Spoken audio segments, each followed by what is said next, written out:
기후위기 생존 TV. 지역 차원에서 기후위기의 다양한 이슈를 낱낱이 좀 파헤쳐보는. 어떤 사람들은 기후위기가 진짜냐, 가짜 위기냐, 이렇게 말씀도 많은데요. 실제로 우리는 그 진짜 위기라는 그런, 가치에 방점을 찍고, 가짜라고 포장하고 싶은 여러 이야기들이 있는데, 그게, 진짜 위기에 어떤 영향을 미치는지, 이런 얘기들을 좀 많이 해보고 싶어서, 시민사회와 지역의 중간조직인 지속가능발전협의회가 공동으로 제작하고 있는 유튜브 TV이고요. 그리고 지역 케이블 방송에도 나가고 있습니다. 오늘은 기후위기와 코로나19가 어떤 연관성이 있고, 이게 기후위기에 어떤 영향을 줄 것인지, 또 기후위기 때문에 코로나19와 같은 여러 감염병들이 어떻게 대유행할지, 이런 얘기들을 쭉 시리즈로 풀어보는 시간이고요.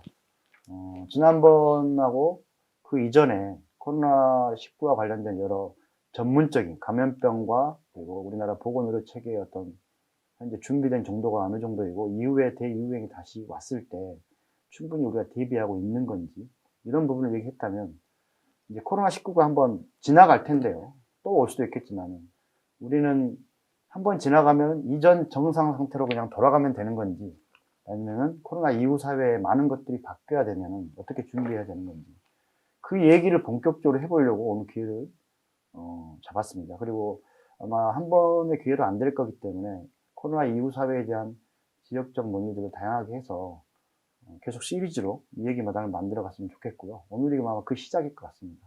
오늘 두 분 패널을 모셨고요. 한 분은 각종 이후 사회에 대한 고민 때문에 직접 연구소를 만드신 우리 하승우 선생님 모셨습니다. 네, 반갑습니다. 그리고 한 분은 두 분 다 전국적으로 유명하신데요. 우리 한신대학교 부총장이신 이혜영 교수님, 국제관계학과 그리고 정치경제학 분야에 대해서 많은 말씀을 해주실 거고요. 이후에도 많은 생존TV를 위한 여러 가지 좋은 말씀을 해주실 겁니다. 먼저 간단하게 두 분이 개인 소개를 편하게 해주셔도 됩니다. 최근에 하고 있는 활동이라든가 개인적인 얘기 하셔도 됩니다. 1분 정도 말씀해 주시고 먼저 소개하는 형태로 시작하겠습니다. 네, 안녕하세요. 저는 이유연구소의 하승우라고 합니다. 코로나의 경험은 일단 저는 개인적으로 학교가 어쨌든 중지 상태에 들어간 게 제일 컸던 것 같고요.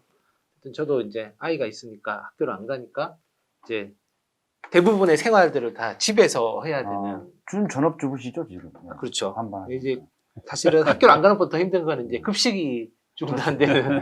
그래서 어쨌든 외식이나 이런 것도 힘드니까 이제 집에서 다 일종의, 그러니까 어찌 보면 사람들이 말로 하던 약간 자급의 생활 같은 것들을 경험해보는 시간이 그렇죠. 아니었나 싶고요. 그런 게 아마 그전에는 계속 삶의 범위나 규모가 계속 확장되는 게 되게 중요하고 더 잘 산다라고 하는 사회에서 어찌 보면 코로나는 잘 사는 게 뭐지? 어떻게 살아야 되는 건지 이런 질문을 좀 다시 받게 됐던 시간이 아니었던가 싶습니다. 이유연구소 소개 좀 해주시죠. 이유연구소요? 이유연구소는 대부분 다 이렇게 각종 대안이 도입되는 데까지만 관심을 가지고 실제로 막상 그 제도나 정책이 도입되고 난 뒤에 문제에 대해서 이제 실행 과정에서 발생한 여러 문제들은 그냥 넘겨버리게 되는데 오히려 전 좀 제도를 도입보다는 도입 이후의 상황이 어떻게 진전되어 가는지를 좀 확인하고 우리가 원하는 바대로 좀 진행되기를 바란다는 의미에서 이제 이유연구소를 만들어서 좀 진행을 하고 있습니다. 제가 이 이유연구소의 말에 혹한 게 지역의 시민운동 하면서도 뭔가 이제 성과를 내고 조례를 만들고 그리고 어떤 그 운동을 해서 1차 성과를 내면 그 다음에는 그렇죠. 빠르게 물이 빠지는 듯 하면서 이렇게 쭉 썰물처럼 빠져나가서 다른 쪽으로 옮겨가는데 그러니까 뭔가 좋은 성과를 내도 이후 과제라든가 이런 것에 대해서 관심을 안 갖기 때문에 용두사미가 되는 거 많이 봤는데 오늘 주제하고 가장 어울리는 연구소 소장님을 모신 것 같습니다. 예, 우리 이혜영 교수님. 예, 한신대학에 있습니다. 정치경제나 특히 국제통상 문제, 그 다음에 문화 쪽에도 좀 관심이 많고요. 원래 전공은 이제 정치사상입니다. 그렇기 때문에 정치학 고전 연구를 계속하고 있는 셈인데, 저는 이번에 이 바이러스 위기, 코로나 위기를 보면서 인간의 이 문명의 지금의 형태라는 것이 얼마나 취약한지, 인간의 역사 어떻게 보면 미생물과의 어떤 공진화의 역사 아니었나 싶은데 아니나 다를까. 이번에 뭐 바이러스, 박테리아 바이러스 이런 식으로 계속적으로 미생물과 어떤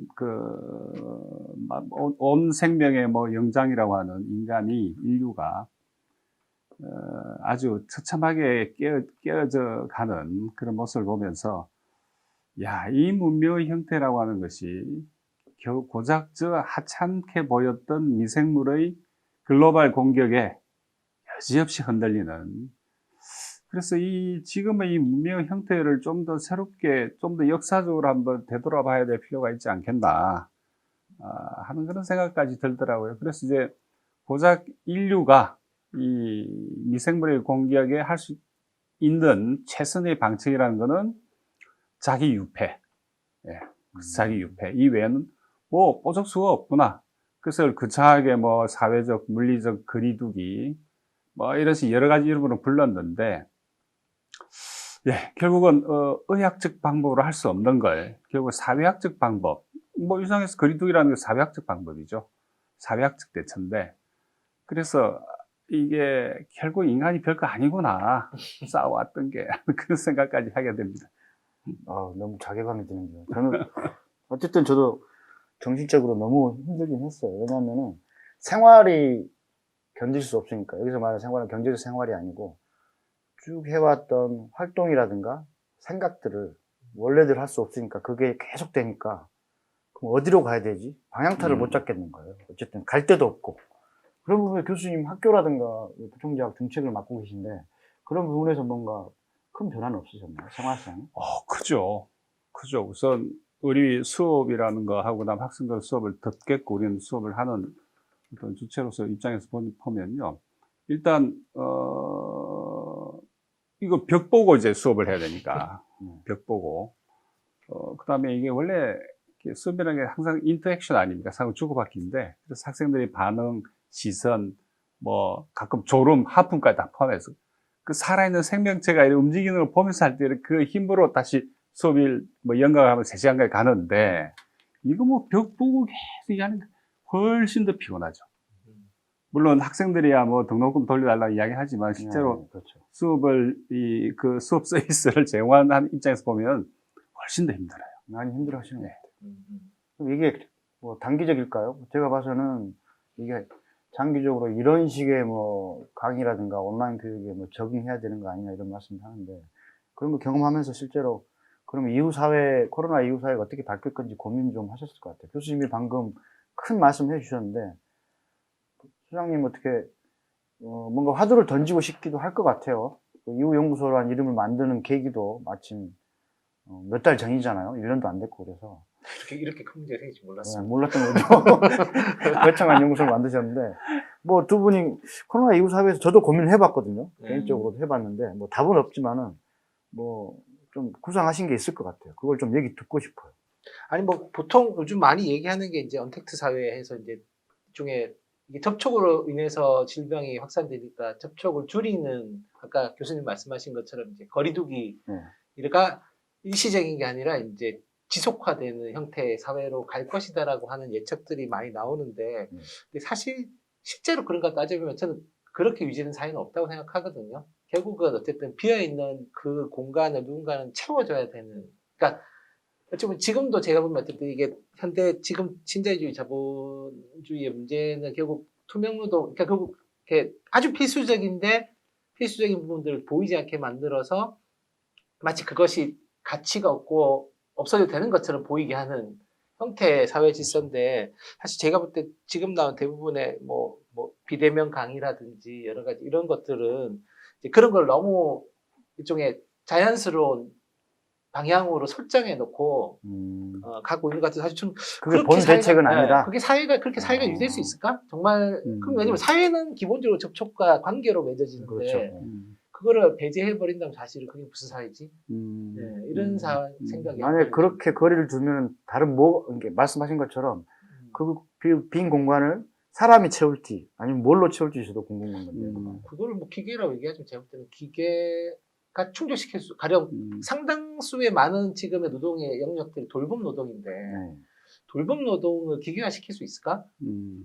저는 사실은 아까 교수님도 보면 강의 때 보면 이게 그냥 단순하게 지식을 전달하는 그냥 유튜브에서 동영상 보면서 교육이 되는 게 아니라 상호관계 속에서 그렇죠. 되는 건데 네, 그렇죠. 이게 기계화 시킨다고 해서 그럼 그게 애초에 다 했던 그 목적을 달성할 수 있을까를 보면 저는 좀 달라. 물론 이제 뭐 피교육자도 바뀌니까 교육자도 바뀌고 하니까 달라질 수 있겠지만 그렇게 사회가 진전될 수 있을까에 대한 좀 궁금. 그리고 의문도 그렇게 있죠. 한다고 해서 감염병이 자주 유행하는 환경이 없어지는 것도 아니잖아요. 그렇죠? 저도 좀 어떻게 그 맥락에 비슷한 말씀을 드리고 싶은 게, 이게 코로나 국면이 어느 정도 우리가 이게 진정세로 접어들면서 좀 우리 사회에 많은 담론들이 뭐 장밋빛 신세계가 열리는 것처럼 이야기하는 저는 전혀 그렇게 생각하지는 않고요. 글쎄, 인간이 뭐고, 특히 지금 결국 이제 당장 우리 경제생활에 제가 가장 영향을 미치게 시장, 뭐 신자유주도 좋고요. 시장과 세계화, 뭐 금융 이런 건데, 예를 들어서 그러면 마크스가 이야기한 것처럼 자본이라고 하는 것도 결국은 관계거든요. 관계. 그러니까 마크스가 간명하게 정의 내리지 않습니까? 자본이 뭐냐? 관계다. 근데 마찬가지로 인간이란 또 뭐냐? 그런 어떤 관계성의 총체, 총합으로서의 이제 인간이라고 하는 것이 관계로 규정이 된다고 본다면, 그러면은 이 인간의 관계가 바이러스의 공개에 의해서 이 관계성에 일정한 타격을 입히고, 그리고 관계성이 일정하게 변형이 된다면 분명히 새로운 뭔가 나오겠죠. 그런데 그래서 접촉, 비접촉, 대면 혹은 비대면 사회의 출현 여부에 대해서 너무 섣부른 전망들이 나오고 있는 것 같아요. 제가 보는 견지에서는 설사 이 관계의 형태가 일정하게 변형되고 충격을 받았다 하더라도, 글쎄, 기본적으로 우리가 살고 있는 이 자본주의 생산 양식이란 그 뭐 변화가 있을까? 다시 말해서 우리의 경제 생활이라고 하는 건 의연히 시장 관계에 의해서 압도되고 규정당하고 있는데, 그러면 갑자기 바이러스 공개한다고 해서 우리가 집으로 도망이 유폐됐지만 시장 바깥으로 나간 건 아니죠. 그렇죠. 여전히 시장 관계의 지배를 받고 있는 거거든요.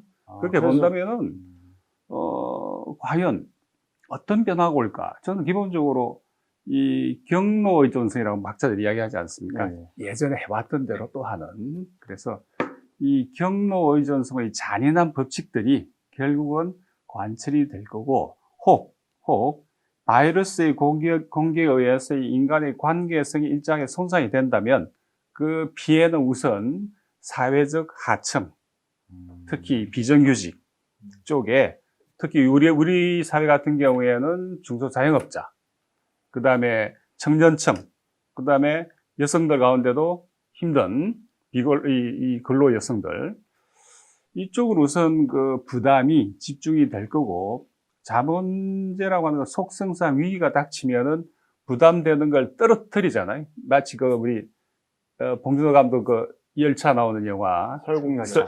그처럼 맨 끝으로 떨구면서 이렇게 고개를 올라가기 마련이거든요. 힘들 때는. 이번에도 이 바이러스에 의한 전 직접적 결과는 경제 위기로 올 거다. 즉 오고 있고 어느 정도 우리 이미 들어가 있어요. 태풍권 안에. 그러면은 힘들면 아마 거기부터 타격을 할 거고 여기부터 꼬리부터 떨어뜨리면서 이 고개를 넘으려고 하겠죠. 너무 비관적인데요. 저도 아니, 솔직히 말씀드리면 교수님처럼 잘 정리해서 고민했던 건 아니지만 이런 방향을 생각이 미칠 수밖에 없더라고요. 왜냐하면 그동안에 우리 사회가 뭔가 큰 위기가 왔을 때 대책을 강구하고 개선을 추진했던 걸 보면은 이 위기라고 획기적으로 근본부터 뭔가 수정을 가할까. 그래서 아마 말씀하신 것처럼 아무리 발버둥 쳐도 시장 안에 우리가 있듯이 대책 또한 시장에 의존하는 대책이 나올 수밖에 없을 거다라고 저도 하지만 그래도 이번에는 달라지지 않을까 그런 고민이 있거든요. 어쨌든 비대면 사회 그런 거를 활성화시키는 산업이 앞으로 일자리가 많이 늘은 산업이 활성화될 거라고 하는 게 지금의 대책들이긴 맞아요. 교수님이 진단하신 것처럼 장밋빛인지는 모르겠는데 자꾸 그런 대책들 많이 하는 것 같은데 제가 보기에는 이른바 기경제라고 하지 않습니까? GIG. 그러니까 임시직. 그러니까 임시직은 더 늘어날 거고, 틀림없이. 그렇기 때문에 지금 보면 재미난 게 이게 이제 우선은 우리 사회의 토대인 경제를 때리고 그러면서 이제 정부가 엄청난 돈을 풀었지 않습니까? 네. 이번에 이 국면을 제가 보면 역시 확인이 됐어요. 뭐냐면은 우리나라가 세계에서 재정이 제일 좋은 나라 중에 하나입니다. 그렇죠. 그러니까 재정 건전성을 말씀하시는 거죠. 그렇죠. 무슨 말이냐면 GDP 대비 국채의 비율이에요. 네. 그게 40% 초반대인데 대부분의 OECD 국가는 거의 100% 육박합니다. 일본은요 200% 육박하고 있어. 그러니까 아직 돈이 엄청 많은 나라입니다. 그걸 이제 온 국민이 확인을 했어요. 이제 네, 그렇죠. 막 100만 원씩 풀고 뭐 우리 경기도 지사도 풀고 누구도 풀고 하다못해 시장들 다 풀잖아요. 그럼 이 돈이 어디서 나왔냐 이 풀린 돈. 그럼 이 결과는 또 어떻게 될 거냐? 당장 돈 준다 대 싫을 사람이 어디 있으면 저도 그런데 다 똑같아요. 그거는. 그런데 이 위기 해법으로 나온 것 치고는 저는 이건 안정적인 방법이 아니고 지속 가능하지 않다고 봐요. 이 방법은 일단 근데 위기를 숨이라도 쉬기 위해서 필요한 거에 누구 반대 안 하죠. 그런데 그래서 본다면은 지금 우리 경제가 이제 0%대로 성장이 오랜 이게 추락할 거고 그러면 대략 한 2% 정도의 마이너스 효과가 발생한 거거든요. 2%면 이 일자리가 수십만 개예요.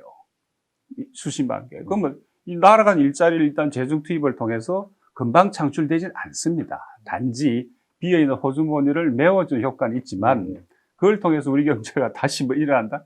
그건 아닐 겁니다. 다행히 근데 우리 정부가 현명하게 상대적으로 잘 대응하는 바람에 다른 나라에 비해서는 충격은 분명히 약해요.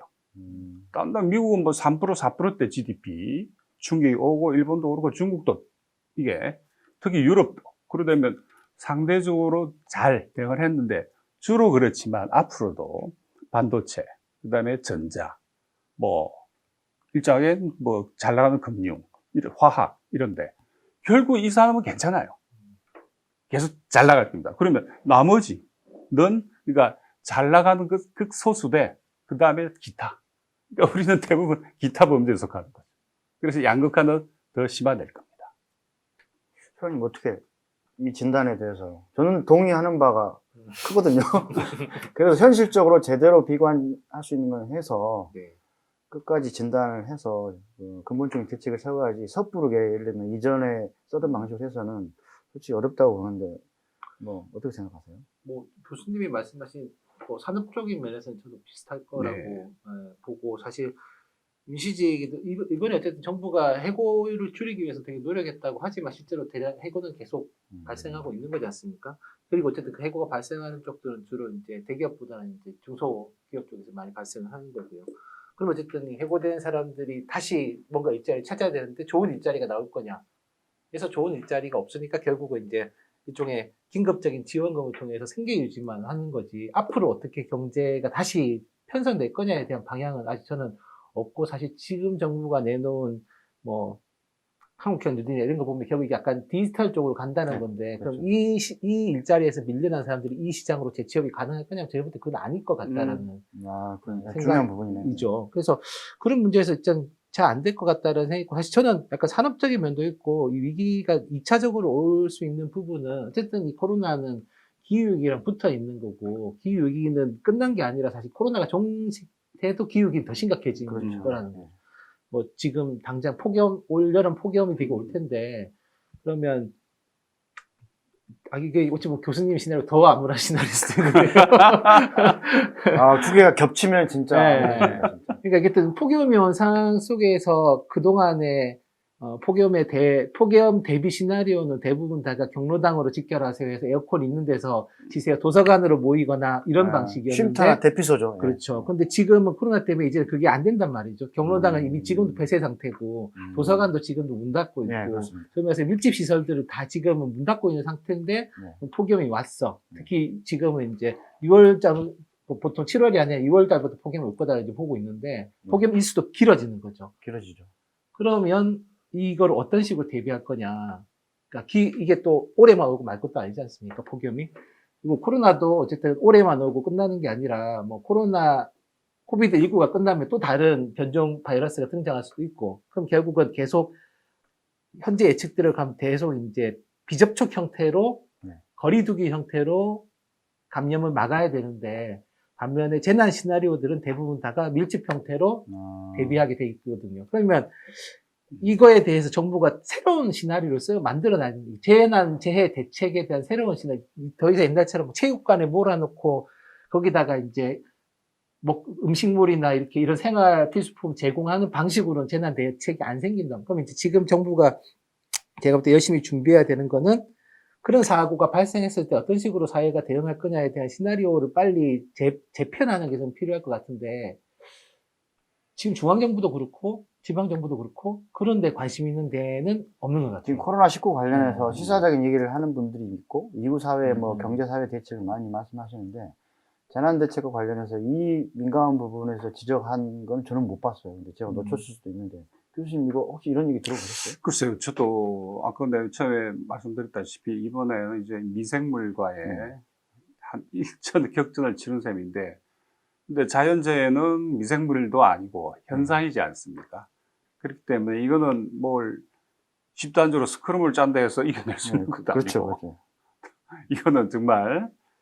그래서 근데 그렇지만 그 배후에 있는 관계의 망을 본다면 결국은 우리 문명 혹은 우리 어떤 그 사회적 관계가 일정 부분 기여해서 만들어낸 일종의 그것도 피조물인 셈인데, 그런 쪽에서 본다면은 뭐 부지런히 준비하고 예측하고 또 예측 가능성을 높이고 하는 이런 어떤 노력들. 근데 이거는 뭐 개인이 할 수 있는 건 아니잖아요. 네. 이거 역시. 네. 예를 들어 바이러스와의 싸움도 개인이 혼자서 할 수 있는 것도 아니듯이 그것처럼 그래서 이게 어떤 이 사회적 합의 하에서의 그 새로운 사회적 합의 어떤 새로운 사회적 협약 하에서의 그 재난 대책 이런 것들이 이건 정부가 주도할 수밖에 없다 봅니다. 특히나 이번에 바이러스 국면에서 그 놀라운 것 중에 하나였던 그 국가의 기관이라고 하는 이야기하는 국가의 역할이 비약적으로 지금 재조명되고 있고 또 재확인되었죠. 재확인되었고 이번에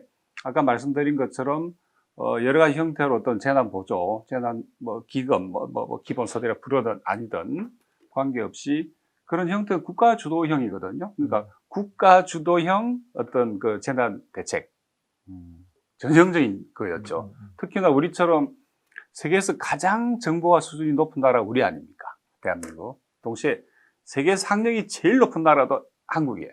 거기에 비해서 이번 야당의 그 찌질한 것들이 너무 격차가 커지다 보니까 이런 대성을 거두는 여당이 뭐 이런 현상이 나타났지 않을까 교수님, 싶은데. 야당은 다양합니다. 죄송합니다. 조그만 야당도 있는데. 죄송합니다. 그런데 이건 편집할 때 고민해보겠습니다. 그래서 보자면 그런 조건 속에서 이제 어떻게 보면 근데 위험성도 리스크도 동시에 안고 있어요. 뭐냐면 어떻게 보면 그 과정에서 보면 확진자하고 나머지들로 사회가 3분되지 않았습니까? 그런데 확진자에 대한 이 디지털 추적 시스템의 위력이 정말 막강하구나. 이번에 이태원 보고 또 예. 충격을 받았습니다. 그러니까 유럽 같은 나라는 이건 엄격히 이거는 말이 안 되는 이야기거든요. 확진자에 대한 무슨 다 추적해가지고 이 사람이 어디 갔는지를 역학조사가지고 그대로 밝혀내잖아요. 네. 누구를 만났는지까지. 이번에 이태원 추적하는 거 보십시오. 금방 몇만 명, 몇천 명 다 문자 보내고 있죠, 벌써. 누가 거기 있었는지. 이거를 이번에 권력의 선의에 의해서 좋은 성과를 냈지만 이거는 아차하는 순간 그 이면에 동전의 뒷면처럼 우리가 이만큼 위험하구나. 디지털 사회라고 하는 게 초연결, 초접속 사회라는 게 얼마나 위험하냐. 나의 모든 것이 단추만 한번 누르면 다 나오잖아요. 그래서 물론 그것이 권력의 선한 의지에 의해서 이번에는 매우 좋은 긍정적 효과가 냈지만 이거 앞으로 이 정보 주권이 누구에게 있는가에 따라서 이거는 지옥이 될 수도 있겠구나. 그런 생각도 해요. 저희 유럽은 이것보다 이만큼 못하니까 그냥 가둬버리잖아요. 저 파리에 그냥 가둬버려 집에 못 나오게. 이태리인가 어딥니까? 드론까지 띄워서 길거리 못 나오게. 외출 금지. 중국이 그렇게 했죠. 초기에. 중국은 우한을 아예 봉쇄해버렸죠. 군사적으로. 그거는 블로케이드 방식이 있고 우리처럼 봉쇄는 아니지만 디지털 추적 망을 통해서 확진자들이 물론 뭐 공익을 위해서는 그럴 수밖에 없었지만 어디서 뭘 하는지 누구랑 뭘 먹었는지 이게 다 나오잖아요. 그 방법을 통해서 효과적으로 바이러스와의 어떤 이 투쟁을 비교적 수월케 넘어간 그런 케이스인 것 같아요. 다시 큰 주제가 될 것 같아요. 만약 이게 이 코로나 이후 이게 좀 잠잠해지면 네. K 방역의 장점을 얘기하면서 이렇게 대추적 시스템이 네. 정말 장점만 있을까 이게 큰 화두가 될 것 같아요. 그렇죠. 일종의 1984의 새로운 버전이죠. 그동안 시민 인권 분야에서 가장 비판했던 게 이 분야예요. 네. 근데 이게 뭐 장점으로 작용을 하고 있는데 그 법적으로 다 풀었잖아요. 다 풀어 지금. 원격 진료까지 지금 풀어라는 거 아니에요. 괜찮으니까 정부를 믿고 원격 진료 좋은 거다. 이게 나오잖아요, 지금. 그런데도 이게 우리가 좀 취해 있는 거예요. 그러다 보니까 반대도 못하고. 근데 비상시가 되면은 그런 방법을 쓴다고 그러는데 그걸 누가 통제합니까? 그러니까. 민주 시민이 통제할 수 있는 게 빅브라더가 누구냐는 거예요. 그 시민이 통제할 수 있는가? 그 정도의 기술적인 자원을 갖고 있지 못하거든요. 평소에 그런 정책을 결정하는데 통제하더라도 비상이 딱 닥치면 소수가 판단해서 실행해버리기 때문에 그 소수가 어느 어디에서 누가 할지 누가 다 합니까? 추적해라 이렇게 결정할 수 있는 거죠. 그것도 진짜 하나의 큰 화두인 것 같아요. 어떻게 보면 시민 주권에 대한 기회이면서도 동시에 어마어마한 위기죠. 충격이고. 하여튼 코로나 이후 사회가 뭐 던져주는 화두는 너무 많은 것 같아요. 그게 일종의 민주주의 위기가 될 수도 있겠네요. 그러니까 네. 예를 들어 착한 정권이라고 우리 믿고 있기 때문에 그러는데 네. 오늘 갑자기 얼굴이 표면했어. 그러면 그때는 어떻게 합니까? AI가 민주주의까지 그러니까 정보 사회가 민주주의까지 대신한다 그런가요? 아니요, 제가 최근에 보면 그런 느낌도, 고면도 있고요. 또 한편에서 어쨌든 민주주의라고 하는 게, 그러니까 기존의 대의민주주의가 작동 안 되면 한국 사회는 보통 이제 이게 일종의 직접 민주주의, 그러니까 일종의 뭐 시위나 이런 쪽으로 표출됐는데, 네, 그렇죠. 코로나 이후에 또 새로운 상황은 대중집회가 어려운 거죠. 그렇죠. 그러니까 지금 어렵죠. 목소리를 내지 못하는 사람들이 그나마 사회적으로 자기 목소리를 행사할 수 있었던 게 일종의 다수가 모여 군집해서 목소리의 영향력을 극대화시키는 방법인데, 어쨌든 이 또 코로나 상황이라고 하는 걸 이제는 군집 자체도 잘 못하게, 그러니까 사실 뭐 지역의 참여 예산제 이런 것도 보면 요즘 지역에서 각종 하는 모든 이 총회나 이런 게 다 중단됐지 않습니까? 서울시도 보니까 참여예산위원회 자체가 안 굴러가고 있고, 그럼 결국은 그동안 어렵게 만들어놨던 약간 아까 교수님 우려하셨던 것처럼 이제 일종의 이쪽 권력이 강해지면 정보가 독점되면 이걸 통제할 수 있는 장치들이 작동해야 되는데 지금 그나마 만들어 놓은 장치들도 작동이 안 되고 있는 시민사회 운동도 약해지고 시민사회 권력도 약해지고 그렇죠. 지방정부도 사실은 시민사회 운동은 감시할 지금 다 때가 취해 되거든요. 있잖아요. 지금 다 멈춰 있습니다. 거의 술이 안 깬 상태예요. 거의 맞습니다. 수준이. 지금 취해가지고 진짜 이 말씀을 술이 안 깨셨다 그러면 오늘 아침에 오면서 네. 정말 이 말씀 물어보고 싶었거든요. 6개월 동안 시민사회는 이게 대면성이 강하고 네트워크가 강하고 그리고 실제로 행정이라 그 직업 정치하는 분야는 솔직히 어떤 짜여진 틀에 의해서 일정한 공간에서 쭉 그 스케줄에 맞춰서 움직이는 형태로 활동을 하는데 시민사회는 다양한 의지를 찾아서 또 만나고 접촉하고 없는 이야기 공간을 만들어야 되는데 지금 있는 것도 못하고 있거든요. 그럼 뭘 해야 되는 거죠? 상반기 사업이 거의 정말 진행이 안 고민됩니다. 거의 뭐 아니 그 SNS 활용하기도 SNS도 대면 접촉을 활발히 한 다음에 SNS를 활용해야 폭발적이 있는 건데 그것도 안 되더라고요. 진짜 난감합니다. 아무튼 제가 봐도 시민사회가 지금 어디 취해가지고 흔적이 없어졌어요. 반면에 아까 말씀드린 것처럼 매우 높은 교육 수준과 대단히 높은 세계 최고의 어떤 정보와 자원을 갖고 있는 일반 시민들의 높은 시민성이 오히려 그러니까 사재기도 안 하고 정말 세계에서 유일한 케이스 아닙니까? 그렇죠. 뭐 소외 겸 뭐 진단 겸 말씀하셨는데 저는 가장 이제 두 분 다 지적을 해주셨는데 어쨌든 이 코로나 이후 사회에 예를 들면은 적정선에서 이게 관리되더라도 충격은 적지 않은 거여서 그 충격이 어디로 갈지 그 현재 취약한 구조로 튄다는 것은 솔직히 사실이잖아요. 우리 몸이 아프면 약한 부위로 가듯이. 또 하나는 우리 사회가 이제 잘 건강했으면 이런 부분들이 적정하게 잘 완만하게 퍼지도록 할 수 있을 것 같은데 제가 지금까지 준비해온 정도가 이 정도에서 선진국들도 그렇게 공공보건의료라든가 사회적 그 문명 정치 수준이 가지고 있는 뭐 역량들 최고로 봤지만 코로나 한 방에 그냥 나가 떨어지는 거잖아요. 그나마 잘하고 있다는 게 우리나라의 시스템인데 우리나라의 정치, 경제, 보건의료, 시민의식 모든 걸 종합해 봤을 때 결국은 교수님 말씀하신 것처럼 취약한 노동으로 지금 사회를 극복할 수 있는 여러 가지 부정적인 에너지든 과부하든 집중될 것 같다는 우려가 있어요. 근데 반면에 지금 이 위기에서 버틸 수 있는 것도 운송, 배달, 이게 유통 관리 있지 않습니까? 네. 식품 관리라든가 농업 생산이라든가 지금까지 우리가 계약직이라든가 그리고 비정규직이라든가 이게 위태로운 노동에 의존했던 그런 분야들이 어떻게 보면 이 위기를 지탱하는 핵심 노동이거든요. 이후 사회에는 이 노동을 어떻게 대우할 것 같습니까? 저는 정말로 잘 대우해야 된다 생각하고 필요하다면은 법으로라도 강제해서 예를 들면 식품 유통 관리라든가 그리고 식품 현장에서 판매하는 분들 현장 관리도 중요하거든요. 그리고 청소 노동자, 위생 관리 노동자들을 좀 노동의 안정성들을 확보해 줘야 될 것 같은데 저는 그쪽 고민이 많이 되더라고요. 그러니까 노동 형태, 대우받는 노동도 바뀌어야 되고 위기가 왔을 때 핵심 노동이 뭐냐 여기다 인식도 바뀌어야 될 것 같은데 그렇게 갈 수 있을까요? 아까 교수님 말씀은 어렵다고 보셨는데 저는 그래 봅니다. 일단 니즈가 이제 변화하는 거니까 거기에 대해서 가장 빨리 대응할 수 있는 건 자본이죠. 뭐 얼마 여지도 없고 이번엔 다행히 우리 정부가 돈이 엄청 많기 때문에 노르웨이급이거든요. 국가 재정이 세계 거의 탑입니다. 이건 우리가 좋아서가 아니라 그 사이에 얼마나 국가가 할 일 안 했냐는 거예요. 돈을 안 써서 그래야 되는 거예요. 교수님 간단하게 부용 설명 좀 해주시면 예를 들면 재정 건전성이 뭐 40 몇 %다 그러면 우리가 GDP 총 GDP가 예를 들면은 전체 부가가치 생산이 2,000조라고 보면은 1인당 3만 불에서 그렇죠. 3만 불 넘어갔죠 이미. 3만 불 넘어간 2,000조 정도 된다고 해요. 1%면 20조죠. 예. 뭐 그 정도는 끄떡도 없습니다.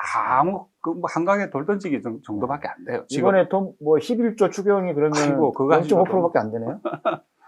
그거 가지고는 위기 극복의 효과도 안 나오고 더 써야 됩니다. 실은. 그리고 더 쓸 수 있는 여력이 충분히 있어요.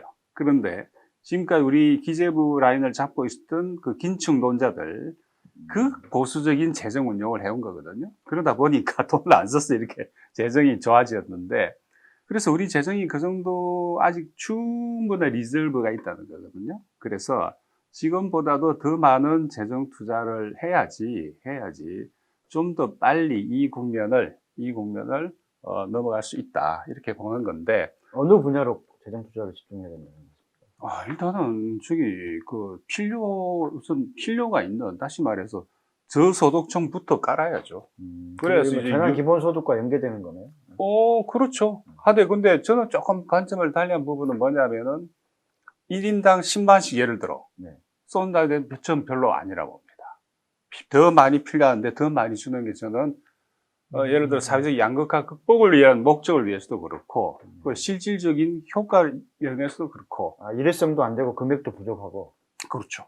한 번 줘서 이게 저는 이걸로 안 된다고 합니다. 그렇기 때문에 어떤 형태로든 공공재원을 통해서 이전소득이거든요. 다른 말로 표현하면 예를 들어 기본소득에 부르지만 혹은 재난지원금 원래 그 개념은 이전소득이죠. 공공재원을 통한 그 세금에서 나온 이전소득인데 지금보다도 훨씬 더 늘려야 되고 그리고 차등 직업 쪽에 가까운 입장에 더 많이 필요한 사람한테 더 많이 줘야 된다. 이런 입장에 그렇기 때문에 고소득층 우리 상위 1%한테 100만 줘봐. 그 사람들은 있으나 없으나 관계없는 돈이거든요. 통장에 태도 안 나죠. 네. 이건 뭐 쓸 필요도 없는 돈이지. 이거 왜 써요? 그냥 냅두거나 있거나 없거나 관계없는 그 돈 몰아서 그럼 예를 들어 100분이 1에서 100등까지 있으면 거기서부터 역순으로 나누는 게 맞다. 그리고 필요 없는 사람한테 왜 주냐는 것도 여전히 그쪽에 가까운 입장입니다. 현재는. 그렇기 때문에 아무튼 그렇지만 효과라는 면에서 본다면 우리 국민 전부가 이번에 학습 효과를 거둔 셈인데 우리 정부가 돈이 많구나. 일단은 국민들이 많이 안 한 것 같아요. 저도 아무 일도 없네? 아직도 더 있네? 생각해보세요. 40% 초반 되는데 이제 돈 줘도 근데 배로 줘도 지금보다 더 많이 줘도 그래도 뭐 50%? 그러면 이제 난리 나죠. 기재부 쪽 긴축 논자들 가장 보수적인 이 재정 운용 지금까지 수십 년 동안 해온 거예요. 어찌됐든 그런 여론이라든가 정치적 힘 때문에 약간 기재부가 제가 봐서는 전혀 물러선 게 아닌데 물러서는 척을 한 근데 거죠. 대통령이 나서서 그렇게 협박을 하니까 겨우 찔끔찔끔씩 내놓는 거 아닙니까? 네. 네, 그러니까 앞으로 정부가 혹은 정권이 어떻게 간다 하더라도 기재부를 압도할 만큼의 이 능력, 이론적으로나 실무적으로나 그게 없으면 마찬가지 될 겁니다. 야, 기재부 얘기만 해도 한박사일을 할 수 네. 있겠는데. 아니 그 사람들은 그 우리나라 초엘리트 아닙니까? 그 사람들이 네. 뭐 나라를 경영한다고 생각하고 있어요. 초엘리트고 자부심, 자만심이라고 부를 정도의 자부심을 갖고 있는 집단들인데 이 집단을 대체하거나 압도할 정도의 능력, 지적으로나 실무적으로나 그게 있어야지 자기 정권이 누가 되더라도 이 관리해낼 수 있을 겁니다. 교수님 판단하기에 지금 어찌됐든 직업 정치인들하고 보다 훨씬 더 상위에서 경쟁하고 있는 나라를 경영하는 경쟁을 기재부라든가 뭐 국토부라든가 외교부라든가 이제 고위 관료 집단들 엘리트들이 경쟁하고 있는데 상위에서 그 사람들이 코로나 이후 사회를 고민하고 설계할 때 과연 아까 가장 고통받고 지금 이 시점에 중요한 노동, 이 이후 사회에 중요한 좋은 대우를 받게 국가를 다시 설계할 거냐 제도를 안 하죠. 아, 그 부분은 지금 걱정이에요. 안 합니다. 너무 단호하신다라고요. 어떻게 생각하세요? 그런 일 안 생깁니다. 아니 그러면은 조금이라도 하게 해야 되잖아요. 그 방법이 없을까요? 방법은 정치죠. 그래서 정치가 필요한 거죠. 좋은 정치가 특히 좋은 정치라 하더라도 일단 일선에서 그 사람들하고 이게 디베이트를 한다든지 뭘 할 정책을 집행하려면은 그 사람들을 압도해야 되는데 우리 정치인들 실력이 그렇게는 안 되죠. 안 됩니다. 소장님은 이 재정 대책하고 그리고 이 시점에서 예를 들면은 고용에서 퇴출되는 분들도 걱정이기도 하고 그리고 아까 말씀드렸다시피 지금 이 재난을 극복하고 버티는 힘이 예를 들면은 생존을 위한 기초적인 자원 공급망들이거든요. 네, 그리고 네. 그 요소에서 어려운 노동하는 분들인데 그분들이 존재감 드러나지는 않고 굉장히 외롭게 버티고 있는데 이후 사회에서 이제 그런 노동을 어떻게 대우해야 되는지 그리고 지금 재정 투입도 어떻게 보면 그 노동을 지원하는 재정 투입으로 많이 가야 되지 않을까 저는 그렇죠. 그렇게 생각하는데 어떻게 보세요? 그런 부분에 제가 이번에 되게 좀 약간 다른 측면에서 한국의 시민사회에 되게 놀라운 기민함을 본 거는 뭐였냐면은 김인남이요? 예, 왜냐면 제가 농촌에 사니까 사실 이제 학교가 문 닫으면 어디가 타격을 받냐면 이제 학교 급식에 농산물 공급하는 납품하는 분들, 예. 들이 올스톱 되잖아요. 사실 여기는 학교 급식이 될 거라고 믿고 그 양을 맞춰왔는데 이제 이게 다 중단했는데 내가 뭘 놀랐냐면 그게 중단된 게 놀라운 게 아니라 그 중단된 물품을 결국은 시민들이 분담해가지고 가져가더라는 거죠. 그러니까 꾸러미 상품 해가지고 그렇죠, 그렇죠. 이걸 다 시민단체들이 구매하고 약간씩 있어요. 공동구매 네, 하고 그래서 있어요. 지금 공동구매 방식으로 하고 뭐 경기도에서는 뭐 경기도나 강원도에서는 도지사들이 나서가지고 네, 이제 네. 팔아주기도 하고 어쨌든 그런 부분에서는 되게 기민하게 움직이는데 근데 사실 저는 고민되는 지점은 이제 어쨌든 뭐 사회가 유지되는 여러 가지 필요하지만 저는 가장 기본적인 먹고 사는 문제고 사실 이제 돈은 있더라도 어쨌든 먹는 시스템이 유지가 되는 게 되게 필요하다고 보는데요. 약간 제가 농촌에 살면서 이번에 좀 느낀 아까 교수님하고 조금 다른 그러니까 같은 맥락인데 조금 다른 건 뭐냐면 사실 농촌에 지금 상당수의 노동력은 이주 노동자들 이주 노동자. 그렇죠. 저희 동네도 주말 되면은 심심찮게 이주 노동자들 거리에서 만나거든요. 이번에 재난지원금 때문에 지금 핫했죠. 그렇죠. 그 어쨌든 근데 이분들은 사실 재난지원금도 아니고 그만이 아니라 사실 마스크 지급에서도 일정程도 배제되어 있는 사람들. 왜냐하면 우리 마스크 지급 방식은 다 국민 중심의 그렇죠. 방식이었는데 지금까지도 그런가요? 국가 주도 형태. 지금 그 문제점이 있어서 약간 풀리긴 했는데 네. 근데 여전히 어쨌든 뭐 부족할 때 다 우리만 쓰는 거죠. 그렇죠. 네. 그래서 실제로 보면 동네의 이주 노동자들은 마스크 안 쓰고 다니는 게 되게 그러니까 이게 안 사서 안 쓴 거지 아니면 없어서 못 쓰면 어쨌든 실제로 보면 많이 안 쓰고 다니기도 하거든요. 어쨌든 뭐 그것도 있고 어쩌면 한편에서는 이제 또 이 사람들이 농촌에서 일을 하기 때문에 이제 진짜 지금의 한국의 식량 공급망이 유지가 되는 건데 그럼 이제 이후 사회에서도 이런 방식의 계속 지속적으로 유지가 되려면 결국 이 사람들이 사실 상당수의 농업 생산량을 책임지고 있기 때문에 그럼 이 사람들이 계속 일할 수 있는 조건이 마련돼야 되는데 제가 볼 때는 지금은 약간 모호한 상태인 것 같아요. 왜냐면 일단 이 사람들은 여전히 한국 사회에서 아예 그러니까 아까 제 쪽에 뭐 그 영세 자영업이나 그 다음에 플랫폼 노동하는 쪽에서는 그나마 이제 한국을 자꾸 가시화시키려고 하는 노력이 있으니까 가시화되는데 여기는 사실 거기보다 더 미친 거죠. 아예 가시화조차도 불가능하고 본인들이 가시화되려고 하면 이걸 아예 사회적으로 차단시켜버리거나 혐오의 대상이 되는. 네. 근데 어쨌든 이 층이 한국의 지금 식량 생산 체계에서 굉장히 중요한 역할을 하고 있는데 이 층에 대한 고려는 일단 제가 볼 때는 없다. 네. 그리고 이게 어떤 식으로 계속 생산의 지속이라고 하는 것들이 가능할 건지에 대한 고민은 사실 이게 뭐냐면 약간 제 나이 되니까 일단 우리부터 챙기기가 되게 바쁘니까 일종의 이제 다 배제되어 있는 느낌이 좀 들고요. 뭐 사실 또 다른 면에서 보더라도 이게 사실 저는 약간 고민이 이게 결국 코로나가 던진 질문은 일정 정도는 그러니까 사실 우리가 다 지금까지 필요한 일종의 자기 삶에서 필요한 부분은 다 외주화시키는 방식이었지 않습니까? 근데 코로나가 던진 거는 이제 일정 정도는 네가 직접 해야 돼. 약간 이거고 그런 거는 중요한 지적이죠. 예. 이제 자기가 좀 해야 되는 거잖아요. 다른 사람의 노동에 의존했던 게 강했던 거죠. 분업화되면서. 그렇죠. 일부는 직접 해야 되는 일들이 예, 많아질 거다. 예. 이것도 중요한 근데 거죠. 직접 해야 되는데 문제는 이제 직접 해야 되는데 어떻게 해야 하는지는 잘 모르는 거죠. 아까 제가 이제 국가의 귀환해서 네. 국가의 재발견 이런 표현도 드렸는데 방금 말씀하신 그 맥락에서 보자면은 그러니까 농업, 농촌, 농민 이른바 농 문제 우리 네. 사회에 그런데 잘 아시겠지만 우리 농업 전체의 그 GDP가 삼성전자 한 해 매출액도 못 따라갑니다. 그 정도 수준이거든요. 그렇기 때문에 뭐 인구로 따지면 삼성전자 전체 뭐 고용 인구가 10만도 안 될 겁니다. 그런데 그 농민 전체가 그래도 아직은 그 가계원까지 합치면 한 그래도 100만 명이 훨씬 넘지 않습니까? 물론 허수도 있겠지만 그보다 훨씬 넘는데 그래서 방금 중요한 지적을 하신 것 같아요. 이제 이 바이러스의 공격 앞에 이 글로벌 소위 가치 사슬이라고 하는 거, 글로벌 공급 체인이 심각한 타격을 입었어요, 이번에. 그리고 특히 항공 운송 이쪽, 그다음 선박 마찬가지고. 그래 되면은, 이른바, 그 글로벌 이 공급 사슬이 일정하게 충격을 받고 또 일정하게 와야 되고 하면서 이 내수 중심의 새로운 어떤 그 서비스망, 공급망으로 되돌리려고 하는 움직임은 좀 굉장히 바람직하다 봅니다. 그러니까 우리가 계속 요구해 왔던 거고, 그리고 우리의 어떤 그 경제 체질 내지 구조가 이 뭐 거의 뭐 과도하게 수출 지향적이고 과도하게 외부 의존적인 여기에 대해서는 일정한 자성의 움직임이 있을 수 있겠구나 이런 생각을 하고요. 그렇지만 또 다른 위험은 동일한 그 흐름 속에 그것이 안고 있는 또 다른 위험은 뭐냐면은 그러면은 새로운 시장이 우리 내수가 새로운 내수 시장이 확장되고 발견된 건데 이건 또 누가 먹을 거냐? 또 대자본이 먹는다는 거죠.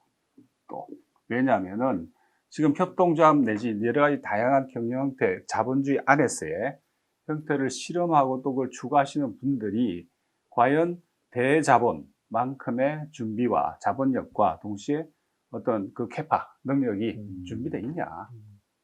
할 때 여전히 또 그 좋은 의미에서의 그런 운동을 하신 분들 여전히 앞으로 또 소수가 될 거고.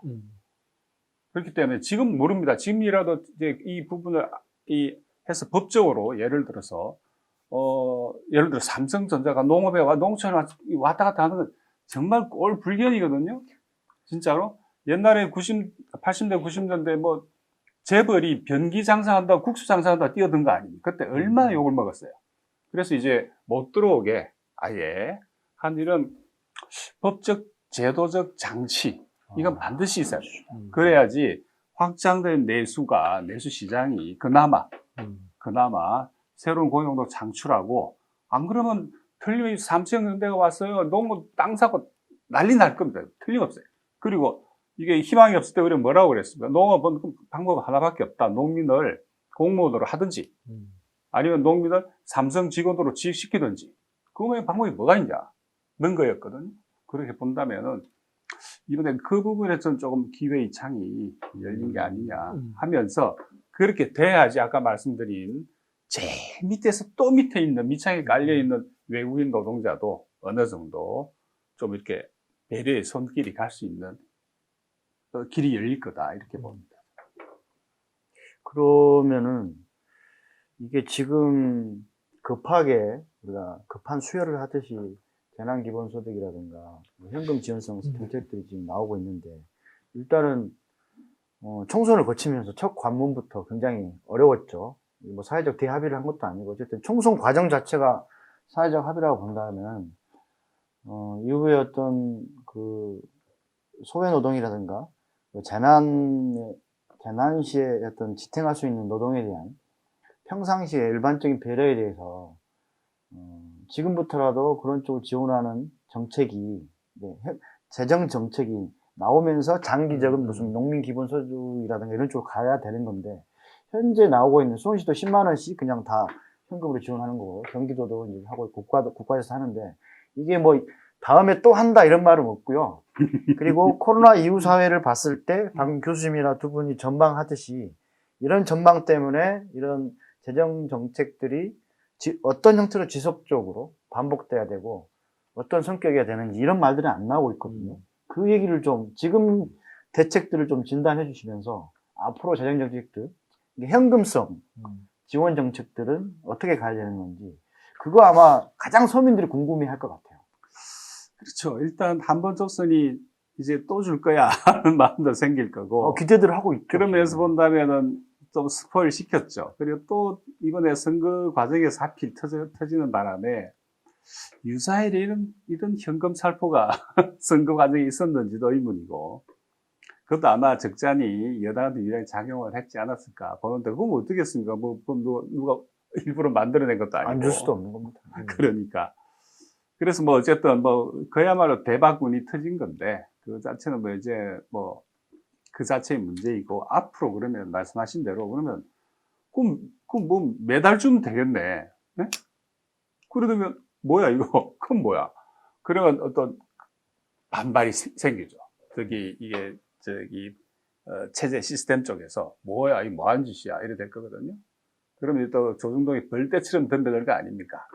그래서 여기에 대해서 새로운 합의, 말씀하신 대로 새로운 사회적 합의 해서 그러면은 현재 우리 사회의 양극화 문제, 불평등 문제, 이걸 어떻게 할 거냐는 거에 대해서 이제 마침 여당이 압도적 다수를 가지고 있기 때문에 차지 못하는, 과거에 국가보험, 다수당일 때도 국가보험 처분 못한 것 때문에 그 후과가 몇 년 갔습니까? 그처럼 차제 우리 사회의 양극화 문제에 대해서 종합적인 처방, 저는 뭐 재정 하나만 갖고 된다 이렇게 생각하지 않습니다. 재정이 중요하지만, 그러니까 one size fits all 뭐 이런 것처럼 한 개 가지고 만병통치약 해결 그런 거 없어요.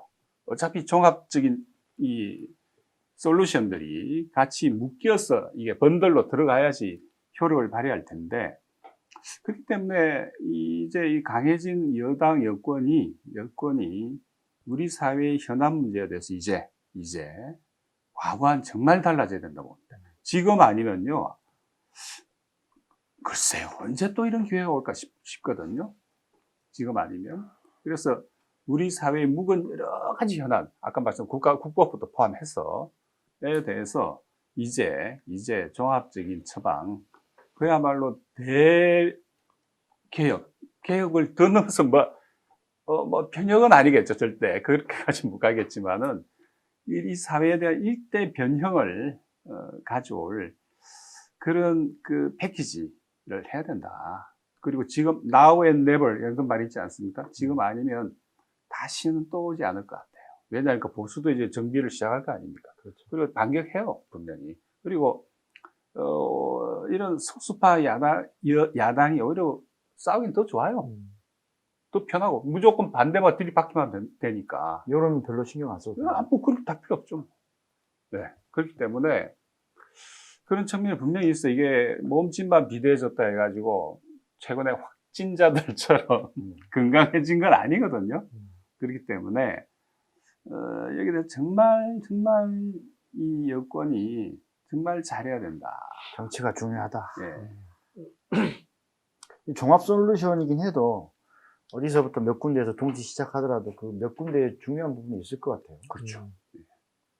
거기를 어디로 보세요? 법적 제도적인 측면에서 보자면 뭐 의식이나 이건 뭐 지금 다 이야기할 수도 없을 거고, 가장 저는 결국 경제에서 지금까지의 이 경제 패러다임을 이번에 바꿔내야 된다 봅니다. 근데 이제 이 말이 딱 들어가면 벌써 뭐야 삼성전자 이야기 나오고 이재용 이야기 나오고 그러면 별로 잘 될 것 같지가 않아요. 그래 아까 말씀하신 새롭게 열린 경제적 기회, 뭐 시장들을 누가 주도할 거냐 예. 그런 부분도 있는 거고요.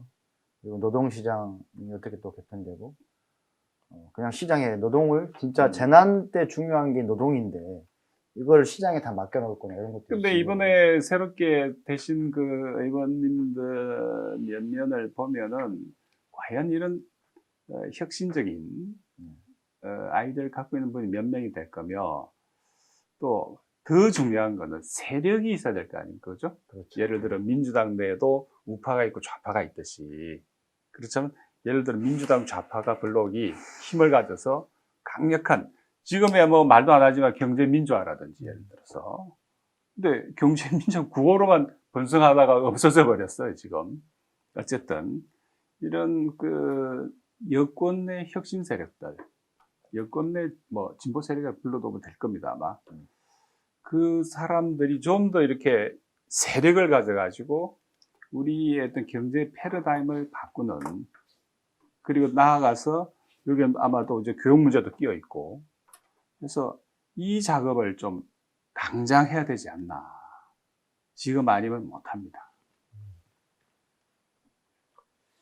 근데 뭐 여권 내 386, 586이라 그러죠. 글쎄. 그 걱정이 당장의 발등의 불은 아닌 거여서 걱정됩니다만은 이게 뭐 이런 고민을 이런 실질적인 고민을 하는 사람들마저도 지금 소수에 불과한 것 같아서 그러니까 수는 많은데 네. 자세히 저는 보시면 그게 더 걱정이에요 진짜. 하나의 세력으로 묶어서 여권에 이 여권의 담론을 주도하고 방향을 제시하고 또 리드를 해가는 리딩 파트가 누구냐 그런 거 보면 수는 많았어 분명 많아 근데 누구냐 그러면 정치 지형이 좋은데 네. 저 큰 지형이 제대로 된 방향으로 움직이게 하려면은 어찌됐든 그게 힘을 불어넣는 그 머리 나쁜 공룡처럼 네. 될 수도 있다는 거죠. 그걸 어떻게 만들 수 있을까요? 근데 어쨌든 뭐 그냥 우리가 보통 얘기하면 시민사회가 예를 들면 코로나 이후 사회에 대한 이야기 주도권을 완벽하게 가져오지 못하더라도 긴장관계 정도 근데, 형성할 수 힘이 있어야 되는데 역견인돼 있잖아요, 지금. 시민사회가 그래요. 여권 정치권에 역견인돼 있어요. 그래서 그 중에서 마치 호선하듯이 호선된 누구누구는 그 안에 이제 국회의원으로 포섭돼 있는 거고. 그리고 시민사회는 어디가 있습니다, 지금. 그거를 강력하게 밀어붙여서 어떤 여권 내에 진보적이고 혁신적인 세력들이 세력화할 수 있게끔 힘을 불어넣어야 되는데 방금 말씀드린 것처럼 시민사회가 역견인돼서 선별적 선택당하는 거죠. 돼서 뽑혀 들어간 자들은 네? 그 한테 그냥 더 있는 거예요. 초선이 할 수 있는 게 뭐가 있겠습니까? 우리 다 알다시피. 그래, 분산된, 고립된 그 선별 진보적 인자들이 아무 힘이 없습니다. 고립된 그 인자들로서는. 수사님도 거의 동의하세요? 네. 네. 뭐 그런 방법이 전혀 없나요? 시민사회가 조금이라도 역할할 게. 어려운 질문 저한테세요. 아니, 이후연구소잖아요. 모든 이유에 대해서 다 알고 계셔야죠. 어떻게 모르니까 연구하는 거지. 아니, 고민하신 거라도 혹시 없나? 아니 근데 그러니까 말씀하셨듯이 사실 이제 문제는 그 시민사회가 어쨌든 뭐 정부의 역할은 되게 커졌고 그 다음에 커진 만큼 그것이 민주화돼야 되는데 민주화되는 방식과 조금 다른 방식으로 약간 직결되고 있고요. 사실은 한국은 어쨌든 기업은 어쨌든 재벌들의 힘이 너무 그 법 제도를 초월한 정도로 강하게 있고 어쩌면 그걸 할 수 있는 게 유일하게 이제 뭐 시민사회 운동가 일종의 뭐 진보 정당의 역할 이렇게 하는데 사실 지금은 뭐 진보 정당도 되게 힘이 오히려 과거는 더 위축돼 있고 그리고 시민사회 운동도 과거에는 어쨌든 시민사회 운동이 뭐 한때는 대사부 이렇게 불릴 정도로 뭐 일종의 언론과 이런 여론을 통해서 만드는 영향력이 이제 지금은 거의 다 축소됐고 아까 또 말씀하신 것처럼 일부는 또 이제 호선되듯이 이제 불려 들어가고 그러니까 한편에는 포섭되기도 하고 한편에서는 또 눌리기도 하고 제가 볼 때 최근에 또 하고 있는 어떤 특정 시민단체에 대한 공격 같은 것도 이것도 일종의 저는 이렇게 행동할 수 있는 반경을 제약하는 거라고 보거든요. 그러니까 어쨌든 정치적으로 아까 보시면 이게 결국 외부에서 뭔가 그런 강력한 요구를 해서 정치, 제도 정치가 그거를 받아 안는 방식처럼 움직이게 되는데 이렇게 외부가 이렇게 다 무너져 있으면 사실은 이 제도 정치는 그냥 자기들이 하고 싶은 것만 선택해서 가면 자기 되는 관성대로 가는 거죠. 것뿐이죠. 네. 그래서 지금은 사실 말씀하신 대로 되게 위험한 상황으로 가고 있는 거고, 그래서 뭐 아무것도 할 수 없는 건 아니고, 지금 저는 그래서, 저는 우선순위가 되게 필요하다고 생각하거든요. 지금 우리가 뭔가 사회를 바꾸기 위해서 뭐 다 여러 가지 다 하면 좋겠지만, 예. 다 한다라고 하는 게 현실에 불가능하다면, 어떤 의제에 좀 집중할 것인가라는 부분은 필요한 것 같아요. 그리고 뭐, 아예 새로운 의제를 던지면 사실은 사회가 그거에 대해서 반응하기 힘들겠지만 저는 이미 약간 드러난 의제도 있다고 생각하거든요. 아까 그러니까 대책으로 얘기하셨던 뭐 지금 이게 진짜 기본소득이냐 아니냐 잘 모르겠다. 사실 제가 볼 때 기본소득이라고 부르긴 좀 애매한데 그냥 그렇죠. 지원금이죠. 그렇죠. 저는 지원금이 차이다. 근데 어쨌든 이제 전 국민이 기본소득에 대한 학습을 해야 돼요. 아, 기본소득, 예전에는 기본소득이라고 얘기하면 이게 뭐야, 말도 안 되는 얘기 이렇게 했는데 이제는 필요한 시기에는 이렇게 국가가 이렇게 할 수도 있지. 이거에 대한 약간은 사회적인 이 어떤 학습을 특정 세력이 나서서 의제화하지 않더라도 이미 그러니까 뭐 말이 너무 낯설진 않은 거죠. 옛날에 몇 했을 때는 뭐 가지가 있네요. 몰라 이랬는데 근데 어쨌든 그렇게 되면 결국 기존에 우리가 이해했던 경제나 삶의 생계와 생활의 방식 이거에 대한 좀 저는 이해가 바뀔 수 있는 부분. 그럼 이거를 어떻게 하면 조금 더 긍정적인 방향으로 갈 거냐. 지금 사실 각 지방자치단체 중앙정부가 푼 재난지원금이라고 형태는 한 일정 정도 자영업에 대한 지원이잖아요. 실제로 지역 그렇죠. 화폐 방식이든 그렇죠. 뭐 카드든 이게 그렇죠. 다 자영업들을 어쨌든 한국은 자영 구조가 넓으니까 이걸 넓은 유지시켜가지고 실제로 조금의 효과는 있다고 지금 경기도에서 평가하는 것 같아요. 효과는 뭐 어쨌든 가게들 입장에서는 38%가 지역 가게로 다 갔다고. 이게 좀 가게들 입장에서는 뭐 어떻게 됐든 간에 좋지 않겠습니까? 뭐 그렇죠. 아무것도 없는데 그동안 진짜 아무것도 없었는데 물론 이게 장기적으로 봤을 때 어떤 효과가 나올지는 좀 봐야 되긴 하겠지만 기본소득이라는 의제를 이게 기본소득론에 대한 뭐 논쟁이야 매우 오래된 거고 네. 그리고 전통적인 분배론, 진보적 분배론의 입장에서 본다면 기본소득론이 가지고 있는 한계도 자명합니다. 네. 왜냐하면 정확히 지금 지적하신 것처럼 돈을 일정 소득 보전을 해주고 소득 이전을 해준다 할 경우에 문제는 생산 영역이 아니라는 거예요. 유통이지. 그렇죠. 돈을 쓰는 거니까. 근데 문제는 이 불평등의 기본이 어디냐? 그러면은 기본적으로 그게 생산 영역에서 발생한다고 본다면 전통주의적으로 이 기본소득은 그 부분은 힘을 쓸 수 있는 그게 아니에요. 네. 그거 기본적으로. 그 소비 측면에 가깝지. 소비 재원을 강화시켜 주는 거니까. 물론 소비를 강화시켜가지고 그게 이제 생산이 이어지자는 이야기인데, 그런데 최근에 프랑스 쪽이 이제 기본소득론 강해요, 아주. 근데 그래서 나온 재미난 이야기가 베이식 인컴, 기본소득이 아니라 유니버설 캐피탈. 그러니까, 모든 이에게, 특히 일정 연령대에 있는, 주로 청년들이겠죠. 이게 보편적 자본, 창업 자본을 주자는데. 수당이 아니고 아예 자본을. 자본이죠. 인컴이 소득 개념이 아니고, 그 수당이기도 하잖아요.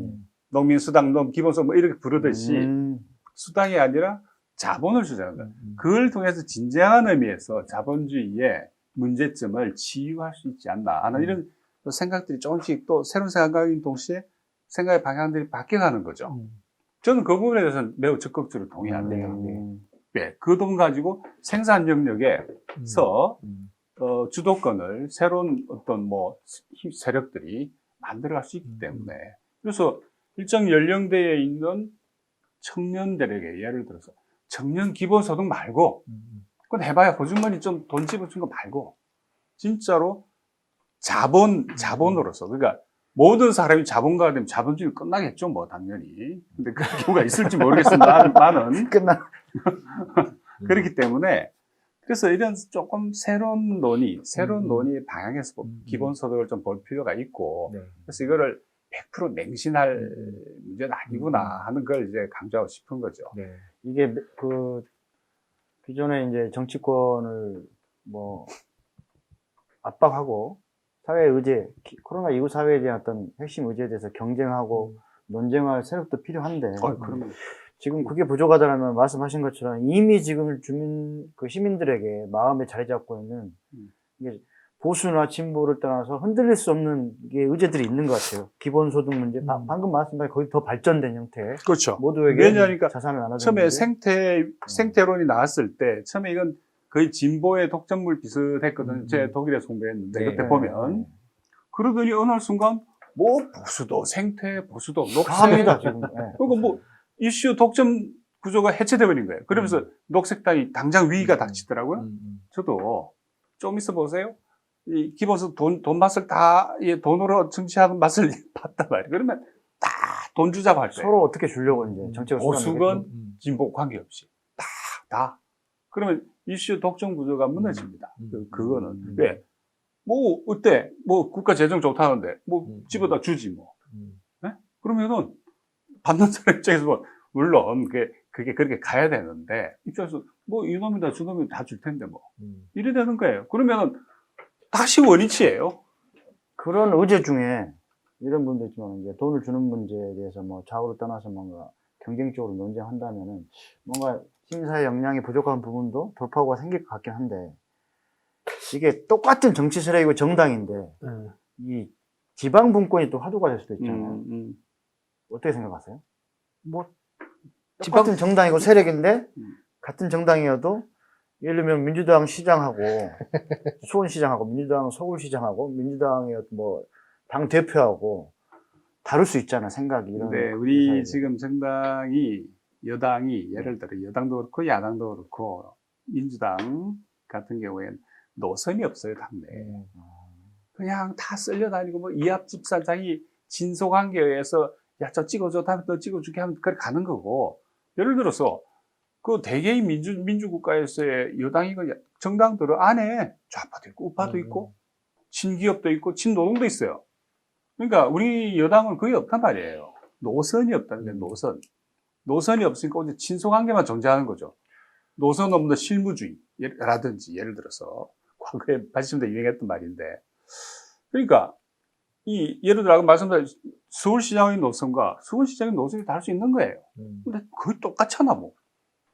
여기서 정모 재미 봤다 싶으면 금방 뺏겨서 또 하고 그런 거 아니에요.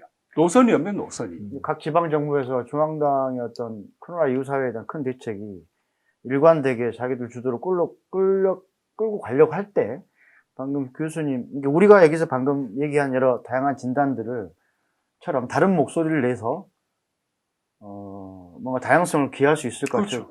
저는 그런 고민이 좀 되더라고요. 그러니까 그래 보면은 우리 경기도지사 같은 분 나름 노선이 있는 거거든. 그 노선이 있으니까 민주당 주류들은 계속 밀어내잖아요. 이런 현상이 생긴 거죠. 자기들이 그러면 자기들 노선을 만들면 되는데 어떻게 하면 그냥 우리 문정부의 성공을 위해서 모두 대충 그런 거예요. 그러니까 지금 정말 운이 좋은 운을 타서 지금 이렇게 와 있지. 선거 전에 어떻게 생각했습니까? 예를 들어 뭐 조모 씨 때문에 해서 진보가 빠개져 버린 상태였단 말이죠. 그 깊은 상처서로. 그런데도 압승을 해버린 거 아닙니까? 그게 코로나 아니었으면 과연 그랬을까? 저는 정말 의문이에요. 그래 본다면은 왜 이 정당 안에 노선이 없으니까 빠 현상이 그걸 대체하고 있는 거죠. 빠는 노선이 아니거든요. 누가 봐도. 그러니까. 노선은 아니죠. 왜? 빠가 왜 노선이에요? 그건 팬덤이죠. 저는 어떻게 생각하세요? 지방 분권이란 화두가 코로나 이후 사회 또는 코로나를 닥쳐있는 이 상황에서 여러 가지 대책들을 논할 때 뭔가 건강한 목소리를 낼 수 있을까요? 좋은 방향, 좀 긴장 관계를 유지해서 중앙 정치권이 일방적으로 끌고 가려고 할 때 내가 같은 정당이지만 우리 지자체는 좀 달라요. 우리 지자체 현실이 이러기 때문에 다른 방향의 목소리를 내서 좀 건강성을 기할 수 있을까? 좀 기대하는 바는 있는데 워낙 시민사회 세력이 약하다고 그러셔가지고 그런 고민도 해봐야 되지 않냐 생각이 들어요. 그렇게 가는 게 일종의 모범 답안이긴 하지만 문제는 한국의 현실적인 상황을 놓고 보면 그렇게 갈 수 있는 데는 제가 볼 때는 수도권 정도.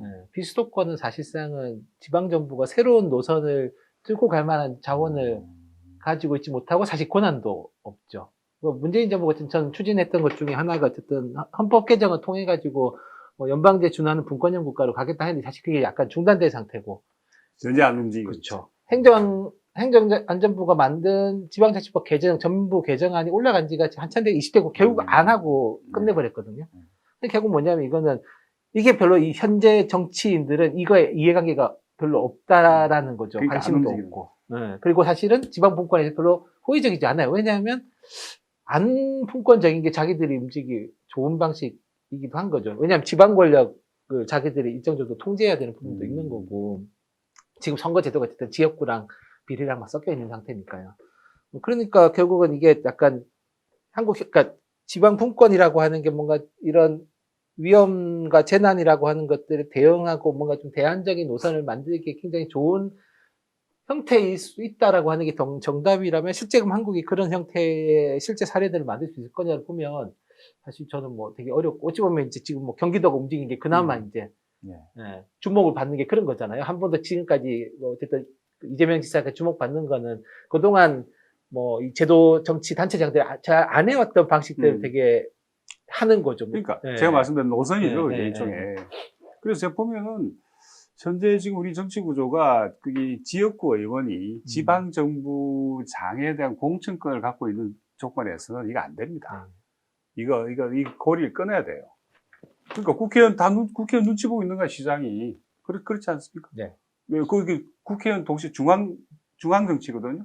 그러니까 다 중앙만 보고 있는 거죠. 그 다음에 행정 사이드에서 보면요.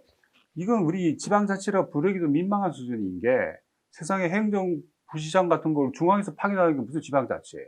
예를 들어서 미국도 그렇고 일본도 그렇고 유럽도 지방정부가 있으면 지방정부이기 때문에 지방정부에 장이 있고 그 밑에 장관들이 있는 거죠. 예를 들어 경제로 치면 지방정부의 장이라면 지사가 그 밑에는 경제장관, 뭐 치안장관, 뭐 예를 들어서 여성가족부 장관 이런 식으로 가야 돼요. 근데 우리 국장 공무원들이 지금 행정을 해왔던 그 공무원들이 국장들이 장관처럼 역할을 하는 구조 아닙니까? 그리고 기존에 자기 스태프들은 그냥 뭐 옆에 비서실이에요.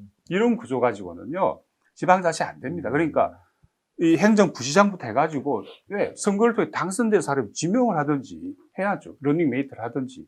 그러니까 이 방금 말씀드린 두 가지 측면에서 보더라도 정치적으로 행정적으로 볼 때 이거는 지방자치 아니에요.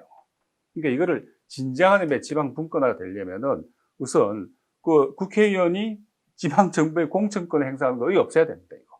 그 다음에 그 행정부시장 내려보내는 거, 그 퇴물들 어떤 데는 뭐 어디 배치할 때 자리 없으면 내보내잖아요. 그쪽으로. 이거 없애야 돼요. 그래야지 지사가 그 지방정부의 장이 자기 정치적 프로그램 노선으로 일을 할 수 있는 거 아닙니까? 이게 왜 이게 중요하냐면요. 제 개인적으로도 지방 분권 자체가 많이 얘기되어 왔지만은, 그것도 있지만 제가 본 코로나 이후 사회, 그 이후 사회를 누가 주도하든 시민사회 세력이 목소리가 높지 못해서 새로운 정치 세력이 필요한 것도 있겠지만 그걸 대체할 수 있는 뭔가 새로운 구도는 없나 고민을 했을 때 분권의 영역들이 굉장히 중요하긴 할 것 같아요. 근데 가장 중요한 거는 교수님이 직접 말씀하셨어요. 그냥 코로나 이후 사회가 어떻게 바뀌냐? 좌우를 다 떠나서 비대면, 비접촉, 그리고 근거리 생산 유통, 그리고 내수시장 강화. 내수시장 강화 됐을 때 경기도라든가 광역권의 경제 정책들이 중요해지잖아요, 또. 그렇죠. 그런 부분이 있잖아요. 그러니까 누가 정치를 주도해서 누가 코로나 이후 사회에 전환을 설계를 하든 제가 봐서는 분권을 통한 지자체 관련된 정책이 가장 중요할 것 같아요. 누가 하든. 이 관련된 나는 내가 주도했을 때, 예를 들면 지금 미래통합당이 주도했을 때 우리 분권 중요하지 않아? 아마 제가 봐서는 자기 소속 지자체에서도 동의하기 힘들걸요. 그렇죠. 그런 부분이 좀 있는 것 같아요. 그래서 제가 뭐 이 얘기를 말씀드렸던 건데, 이게 그러면은, 얘기가 어느 방향으로 갈지, 지방 분권을 통한 코로나 이후 사회 대책들을 활발하게 논의를 좀 해야 되잖아요.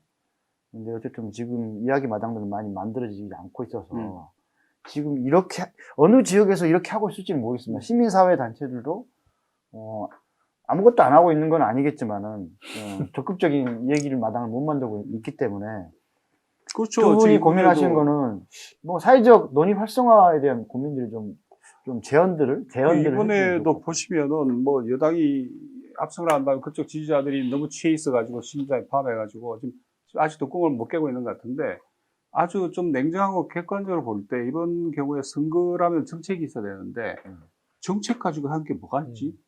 다 개발입니다. 개발. 아파트값 개발. 그거 말고 그러니까 좀 더 보편적인 의제, 예를 들어 녹색 의제를 가지고 해야 되는 녹색당은 거의 소실돼 버리고 인권 뭐 없어요. 아무것도 없어요. 그냥 개발입니다. 개발. 거기다 이제 코로나가 이제 엎쳐져 있었던 거죠. 그러다 보니까 코로나 문제 보다 보니까 정책적 쟁점들 이거 여건 야건 관계없이 내가 더 잘 개발할 수 있고 내가 중앙에서 돈을 더 많이 따올 수 있어. 이 싸움이었잖아요. 그러니까 그 질적인 측면에서 보자면요. 이번 선거는 과거와 비교해 보더라도 질이 낮은 선거입니다. 그 말은 그렇게 당선된 당선자들의 향후 정치적 행보 역시 저는 좀 그렇게 낙관적으로 보지 않아요. 몸집은 큰데 노선도 없고 그리고 다 개발 의제로 당선됐고. 맞습니다. 그건 뭐냐가 이게 예를 들어 기후 의제라든지 누구 국회의원 중에 한 명이 이번에 기후 의제를 낸 사람이 있습니까? 전국 탈탈 털어서 그렇지 않습니까? 정당 차원에서 정의당이 조금 있었고 내부적으로 평가를 했는데 이게 언론에 타지도 못하더라고. 환경연합에 발표를 했는데 나머지 정당들은 뭐 거의 없다고. 심지어 미세먼지조차도 제대로 쟁점을 못 시킨 거 아닙니까? 그러니까 그런 의미에서 선거의 질이라는 측면에서 본다면은 우리가 지금 취해가지고 지금 다들 아직도 비몽사몽하고 있는 거예요. 어쨌든 그래도 시민사회가 취약하지만은 좀 활발하게 이야기를 해야 되긴 그렇죠. 같긴 하네요. 이제라도 끊임없이 다시 우리 이쪽도 재정비를 해야 돼. 저기 보수 야당이 재정비할 문제가 아니라 저기 뭐 유튜브에 빠져가지고 지금. 우리 시민사회가 빨리 재정비하고 지정신 차려야 됩니다. 거기서 어떻게 생각하세요? 아니, 뭐, 책임감을 좀 느끼셔야 될 것 같아요. 왜 제거지 책임감을 시민사회 레전드 이후연구소 소장님, 어렵지만 네. 언제나 우리 시민들을 믿고 좀 이야기 마당을 만들고 제안하고 돌파해야 될 것 같은데 또 코로나 때문에 대면이 또 안 되니까 그런 분도 없지 않아 있죠. 그게 이제 지방에서부터 좀 전국 단위 토론회 몇 번 한다고 되는 게 아니어서 그래서 지방 분권도 얘기했지만은 이 코로나 이후 사회에 대한 활발한 의제 제안을 논의 제안을 이렇게 지역에서부터 좀 이렇게 해가면 어떨까요? 그 방법이 좀 없을까요? 특히 시민사회가 주도하는 방법? 근데 뭐 저는 주도는 뭐, 아니어도. 네. 그러니까 기존의 전통적인 시민사회 범주로 불렸던 쪽은 지금은 아까 말씀하신 대로 한편은 들어가고 한편에서는 이제 힘이 와야 되는 상태. 실제로 시민단체 재정 구조나 뭐 회원 구조도 보면 많이 빠졌거든요. 그러니까 결국 뭐냐면 이게 전통적인 시민사회 단체를 분류된 쪽은 현재 조직력이 굉장히 약해진 상태, 활동력도 약해진 상태고. 그러면 가능성이 없냐했을 때 또 한국 약간 또 한국 특유의 되게 뭔가 일이 터지면 울끈 으쌰으쌰 하면 또 그러니까 배면 막 또 네. 살아나. 그러니까 결국 근데 이 불씨는 조직적인 게 아니라 이제 문제는 이렇게 타고 사라지기 때문에 이걸 이제 좀 이어갈 수 있는 게 필요한 거고. 아까 말씀하신 거 사실 저는 총선 때 가장 어쨌든 고민이 됐던 게 기후 위기라고 하는 되게 심각한 위험 상황이 오고 있는데 아무도 그 얘기는 하지 않고 다 뭐 개발하겠다, 뭐 예타 면제하겠다, 뭐 이런 얘기만 하는 걸로 진짜 당선된 사람들은 공약을 지키는 게 문제지 않습니까? 공약 다 국토부 가려고 네. 국토부 그쵸. 경쟁률이 지금 뭐 맞아요. 완전 상임위 지금 막 터진다는 거 아닙니까? 국토부 산자부인가요? 네. 그래서 사실 그런 거를, 그러니까 저는 아까 전에서 이제 시민운동이 그동안 뭐 거버넌스나 이런 걸 가지고 이제, 일종의 공동정책 생산한 파트너로서 결합하는 것도 중요한, 뭐 전 의미가 없다고 생각하진 않지만, 어떤 면에서는 그게 제대로 작동하기 위해서는 기존에 원래 시민사회가 많이 했던 게 어쨌든 비판하고 감시하고 견제하는 거였는데, 지금 네. 제가 볼 때는 이 기능이 너무 약하니까, 여기에서도 힘을 못 쓰는 거죠. 왜냐하면, 자기 원래 힘이 사라진 상태니까 여기 들어가더라도 이제는 뭐 관료나 정치인들이 되게 그렇죠. 바닥이 약한데 거죠. 무슨 힘을 쓰겠습니까? 그래서 약간 저는 아까 말씀하신 대로 시민사회가 좀 재정비돼야 된다면 좀 이제 본인들 그동안 해왔던 역할을 해야 되고, 그러니까 이 비판과 견제하는 기능을 강화시켜야 되고, 그걸 하는 방식이 저는 좀 기존의 방식은 아니면 좋겠다는 생각은 해요. 왜냐하면 기존의 방식은 주로 한국은 대부분 다 그런 거지 않습니까? 이렇게 동의한 사람들 모이면 창립총회하고 사무국 꾸려서 간사하고 그다음에 이제 사무국 일 다 하고 회원들은 뭐 이런 구조인데 그런 구조로는 이제 지금은 사실은 잘 안 될 것 같아요. 오히려 좀 약간 새로운 형태의 조직과 만남의 관계 맺음의 방식이 필요하고 그런 관계 맺음을 통해서 조금은 뭐 사회라고 하는 게 재구성될 수 있는 거라서 좀 어떻게 하면 좀 그런 뭔가 의제를 뭐 예전에 한번 얘기도 하셨지만 이제 의제를 중심에 두되 그 의제만 하는 게 아니라 의제를 통해서 모인 사람들이 좀 약간 그런 것들을 조직적으로 움직일 수 있는 틀을 만드는 거. 근데 약간 이좀 뭐 새로운 형태의 조직 단체 만들기도 하다라고 생각하는데요. 저런 게 활성화돼야지 저는 좀 이 노선을 잃은 교수님 표현대로 다른 네. 노선을 잃은 정치에 좀 뭔가 방향성을 가지도록 압박할 수 있는 힘이 생기지 않을까. 그리고 그런 거 할 때 어쨌든 저는 요즘 보면 한국 사회에 되게 문제는 관료제 문제가 되게 기재부도 사실 문제지만 사실 뭐 지역에 있어 보시면 사실 지자체 공무원들도 엄청 관료적이지 않습니까? 뭐 중앙공무원 저리 가라 할 정도로. 그러니까 그렇죠. 결국 이 관료들 오히려 더 하지 않아요? 더 심한 경우도 감시 많죠. 더 사각에 예, 있으니까. 예. 그리고 또 사실 또 약간 대면 지역적인 대면 관계, 인간관계도 있고 네. 하여튼 그래서 저 있는데 그럼 결국 이 관료들을 습득해내고 관료들을 움직이게 만드는 거는 뭐 저희는 그전까지 해왔던 건 이제 제도 정치로 누군가를 보내가지고 이제 이 관료들을 이제 통제하려고 했는데 사실 이제 그 통제 방식이 잘 안 먹히는 거고 관료들이 그게 너무 잘 알고 있고 그러면 또 약간 이게 실질적인 의제의 변화를 가져오기 위해서는 저는 어쨌든 여기도 그러니까 약간 저는 이렇게 얘기하면 좀 그렇긴 하지만 어쨌든 좀 그러니까 시민들의 아까 말씀하신 한국 사회가 되게 디지털화되어 있고 그 교육 수준도 높고 약간 그런 능력들을 참 좀 높으니까 잘 된 게 아니라 이제 좀 재학습의 시기도 필요한 것 같아요. 아까 이게 코로나 시기가 저는 약간 자기 학습의 시기로 돼야 된다고 보는데요. 네. 예, 그러니까 뭐 어쨌든 뭐 한편에서 예산서도 좀 봐야 되고 저는 개인적으로 엄청난 지방정부가 학습을 뭐 하고 하는지도 지방정부 뭐 하는지 예전에는 자료 구하기 너무 힘들었는데 요즘은 뭐 인터넷 있습니다. 아, 홈페이지만 들어가도 대부분의 자료들이 있고 하니까 좀 그런 것들을 가지고 학습하면서 좀 우리가 앞으로 어떤 식의 좀 사회를 재편할 건지에 대한 이걸 누군가한테 의탁하고 맡기는 방식이 아니라 우리가 어떻게 할 건지에 대한 고민을 이제 다시 시작해야 되지 않을까? 이게 전통적인 시민사회 강점이라도 그걸 좀 다시 살리기, 강화시켜서라도 하되 전통의 거기에, 시민사회의 예, 강점을 살리는데 조직 방식이 좀 다르면 좋겠다. 좀 다르죠. 네. 근데 이제 어떻게든 시민사회 다시 한번 재무장이라고 재활성화라 그러니까 뭐 압도적으로 절대적으로 필요하다 보는데 특히나 아까 말씀을 드리기도 했지만 지금 세계 경제라고 하는 게 그 2007, 8년 금융위기 때보다 이게 충격이 훨씬 더 깊고 크다고 이제 예상이 되고 있는데 금융위기가 우리 같은 경우 IMF 위기, 2007, 8년 금융위기 이제 코로나 위기로 아마 이번 경제위기가 저는 2007, 8년 당시의 금융위기보다 분명히 클 겁니다. 그런데 다른 나라와 비교해 봤을 때 우리는 상대적으로 그 충격이 덜한 것 뿐이지. 그런데 어쨌든 우리 경제처럼 그 외부 의존도가 높은 경제 구조에서는 세계 경제가 지금 금융위기 때보다 더 큰, 한 두세 배 정도의 더 큰 타격을 입을 거로 예상이 되는데 이 경우에는 어떤 형태로든 위기는 계속 될 거고 금방 이게 뭐 코로나가 깔아앉는다 해가지고 바이러스와 무관하게 이제는 경제 위기 자체가 이제 위력을 발휘할 텐데 그래 되면은 우리들이 생각했던 나름대로 뭐 기후 문제라든지 인권, 여성, 뭐 젠더 포함 다 포함해 이런 부분들은 또 주변으로 밀려날 거예요. 공포 심리가 계속 된다는 거죠. 예, 그렇죠.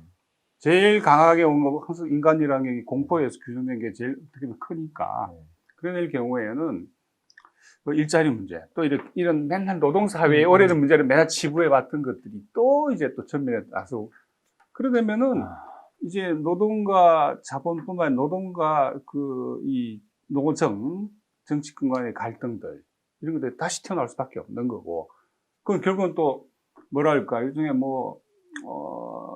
분배 투쟁이죠 또 다시. 그러니까 어떤 방법이든 하성우 소장님 말씀하셨지만은 뭔가 우리가 집중할 수 있는 의제가 중요한 건 사실이네요. 어떤 세력이 주도하든. 그러니까 어쨌든 기본소득, 을 통한 뭐 종합 솔루션인데 경제정책의 종합 솔루션은 기본소득이라는 화두에 맞춰서 뭔가 사회적 논쟁을 해보는 거하고 거기에 더 한 발짝 나가서 기초자산을 지원하는 문제. 그리고 이제 더 큰 것일 수 있죠. 과연 뉴딜이 코로나만 극복할 수 있으면 되나? 아예 기후위기 극복을 위한 그린 뉴딜로 전 방향 사회 경제 시스템을 바꾸는 쪽으로 뭔가 사회적 합의를 추진해 볼 수 있지 않을까? 그렇죠. 예, 뭐 이런 것들을 던져지네요. 불평등 문제는 앞으로 이름을 달리한 채로 계속 제기될 겁니다. 근데 불평등 문제도 그 초점을 이 임금을, 그러니까 소득에 둘 거냐, 아니면 자산에 둘 거냐에 아. 따라 가지고 처방이 또 달라지는 거 아닙니까?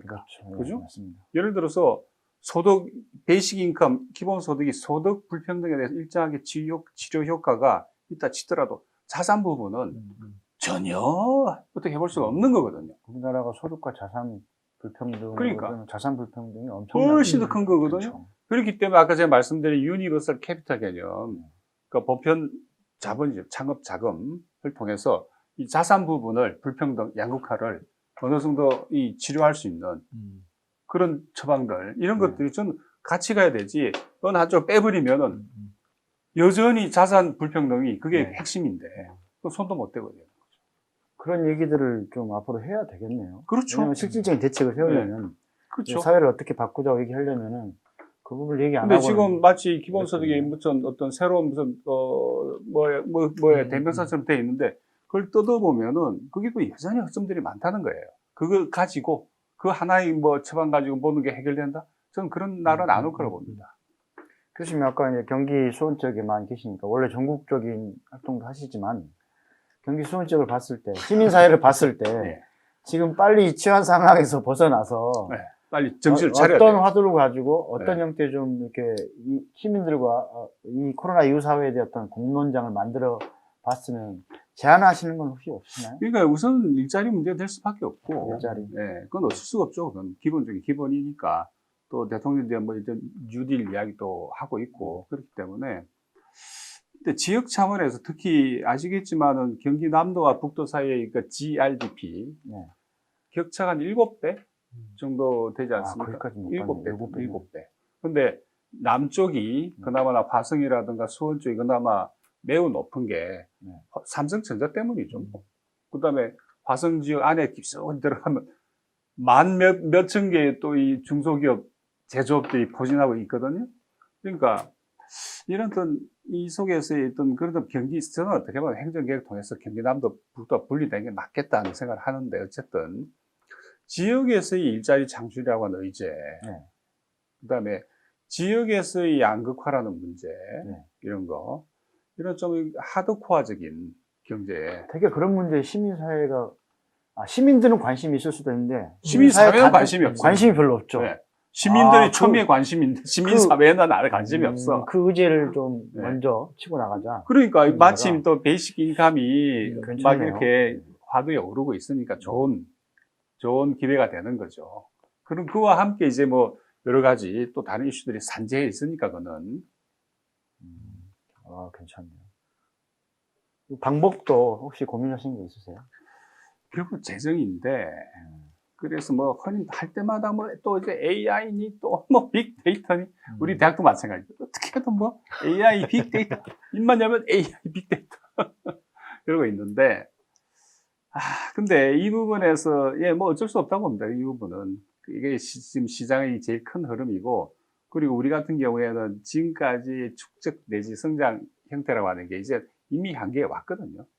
그래서 이제 글로벌을 통해서 극복해 왔는데 그것도 이제 이번에 상당 부분 충격이 왔고 그런 조건에서 본다면 어떤 별 수 없이 지식 집중적인 집약적인 그런 쪽 방향에서 지역 경제가 단순히 어떤 관주도가 아니라 지역 경제에서의 새로운 어떤 그 자본의 형태들 이런 부분에 대해서 좀 이렇게 여러 가지 실험들이 그러니까 실험의 초반에는 그 마중물은 이제 이 지역 정부가 지방 정부가 지원을 해줘야겠죠. 그런 것들. 아마 근데 비스무리한 것들 이미 다 하고 있을 텐데 기본 컨셉을 시민사회가 그렇다면 이 부분에서 어떻게 개입해 들어갈 거냐, 어떻게 할 건가 이 부분은 좀 새로운 의제라고 봅니다.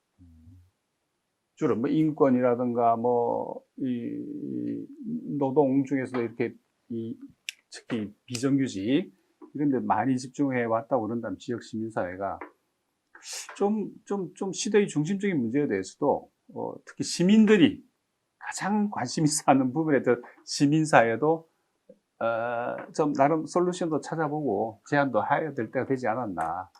사실 저도 아까 교수님 많이 말씀하셨지만 뭐 기본소득이 솔루션은 아니고 저는 일종의 과정이라고 보는데요.